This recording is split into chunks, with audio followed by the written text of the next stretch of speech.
最初は寿司屋じゃなくて、うちは24時間のダイナーをやったから、今言ったようにエンパイアダイナーから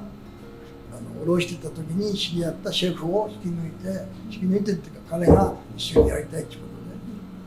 とで、で6丁目のセカンドアビニューで24時間のダイナーを開いて、でその後やっぱ我々は日本人だし、将来的にやっぱりでアメリカの食文化を広めるよりは日本の食文化じゃないかということで、ここが1984年葉崎を出したんで、自分の一番最初のところが自分の出身地と、ね、海だったんで寿司を、ここももう今この形になった3回目のリノベーションだけど、それはね84年からずっとやってきてるんで、その時代に合った雰囲気を作るのが、私はそのコンセプトとしては自分が食べたいもの、その若い時代はもちろん葉崎やった時には今言ったように日本食がこれからそのニューヨークタイムズでミッドタウンのレストランが星を取った、ね、でこれからは寿司がブームになるっていうことを自分も感じたし、やっぱ日本人として誇りを持ってやってきたんで、じゃあイーストビレッジにお寿司屋さんがあったけど、長い寿司バーがなかった。今はこの小さくしましたけど、その当時はイーストビレッジでも長いバーで、クオリティはアップタウンクオリティでダウンタウンプライス。でも面白いのは、ここを開けた時にこの周りの近所から小綺麗な店作ったんで、こんな立派なミッドタウンの店はいらないと。脅しのあれじゃないけど、そういう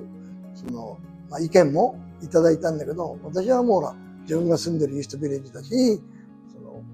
その代わりクオリティはアップタウン、ね、サービスもアップタウン、そういう形でレストランを出す。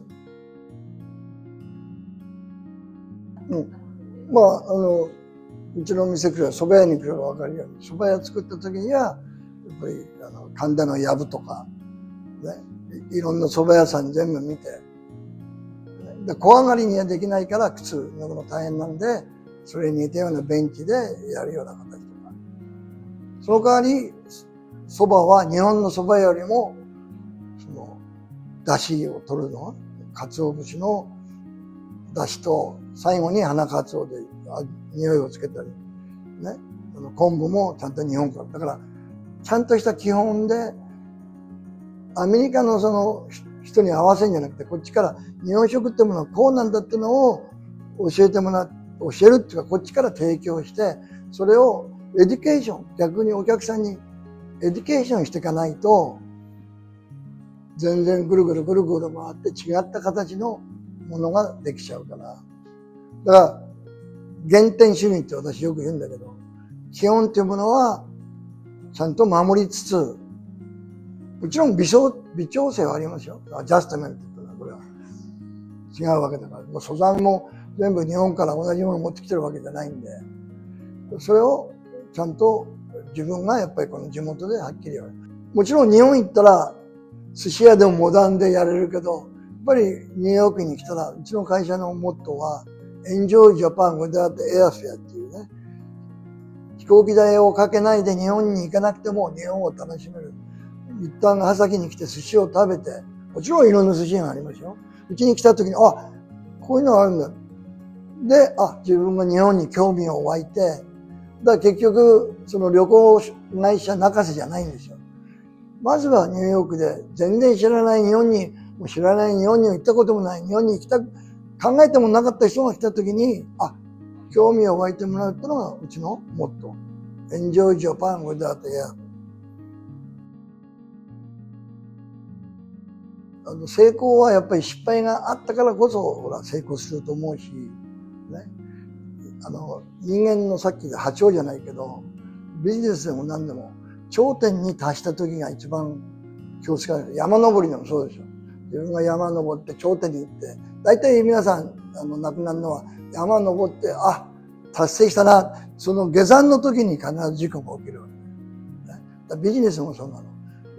だからその前に、頂点に着く前に自分が頂点に行った時、ビジネスでうまくいった。じゃあこれからはどういうふうにその頂点を保つか。ね。じゃあもちろん下がりますよ、これ。だから。人間なんだから。体力と下がるけど、下がった時にじゃあ次のまたピークに持っていくにはどうしたらいいかっていうものを常に考えてやっていかなくちゃならないし、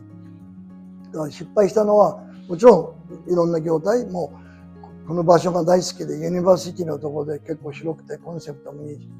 ずーっとやったけどいろんなコンセプトやったけどダメだっていうの何回もあるし、でもそれにはほら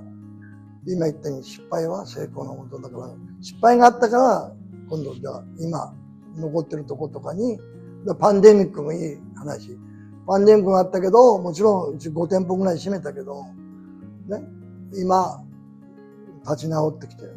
ずっとやってる。それにはちゃんとした底辺とそのフィロソフィー、ね、刃先のフィロソフィー、蕎麦屋のフィロソフィーで、常に何かをお客さんに発信するっていうかさ、もちろんメニューを変えたりとか、ね、味とか新しいものをやるか知らないけど、でもやっぱり今言ったように原点っていうものを忘れたら、まあ、寿司屋だったらお米の炊き方とか、ね、そういうものとか、そういうものをちゃんと守って。仕事が私が自分の生きがいだから、もうキャッツクリって朝7時に行って今戻ってきて、というのはキャッツクリで今新しいプロジェクト、道の駅っていう、それこそ日本ではポピュラーだけど、それを今地域の人たちと一緒にやるんで、今もういろんな土地とか全部ビルドがあるんだけど、そこにはやっぱり日本食、日本の旅館、そういう日本からのアートと、もちろんこっちのアートも入れたりとかね、そういうのをキャッツキルでやるっていうプロジェクトなんだけど、それが自分の、最終っていうかいいけど、今の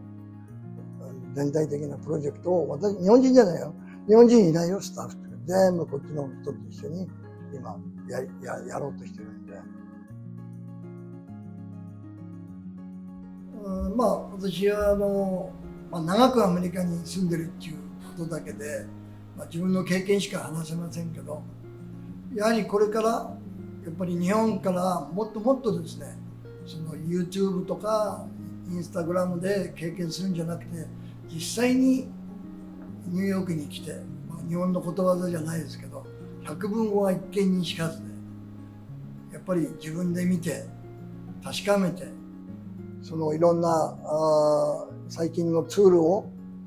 ちゃんと自分なりにこう理解できるようにニューヨークに来る。それから来る前にはやっぱり自分の目標っていうものを作って、もちろんその目標っていうのは変わると思いますけど、だからやっぱり自分のその信念というものをちゃんと持ってアメリカに来てやれば絶対に迷うことなく、ピラミッドのやっぱり基本は最初の一つの石、そのファンデーションというのが断固としたものがあるからこそ高いピラミッドの石で生まれるっていう。で未だに何千年経ってもそのピラミッドが残るっていうことはちゃんとしたその信念、根底があるからこそだと思います。ですからニューヨークに来る前にはその自分の信念と根底っていうのをちゃんと決めて来るようにしてください。